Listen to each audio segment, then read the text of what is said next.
ആത്മികനോ സകലത്തെയും വിവേചിക്കുന്നു, താൻ ആരാലും വിവേചിക്കപ്പെടുന്നതുമില്ല. ദൈവത്തിന് സ്തോത്രം. അപ്പോൾ എന്താണ് വിവേചനം? നേരത്തെ പറഞ്ഞു,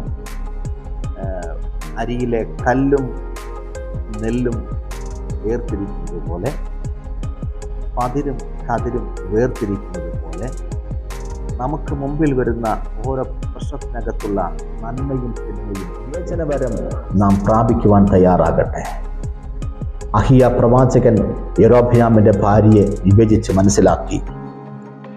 തെറ്റ് ചെയ്ത ഗേഹസിയെ എലീശ വിവേചിച്ച് മനസ്സിലാക്കി.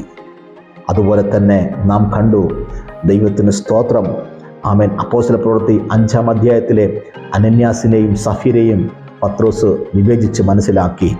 അതുപോലെ തന്നെ യോഹന്നാൻ സുവിശേഷം 4-ാം അധ്യായത്തിൽ ശമരിയ സ്ത്രീയെ യേശുക്രിസ്തു അവളുള്ള രഹസ്യത്തെ വിവേചിച്ച് മനസ്സിലാക്കി.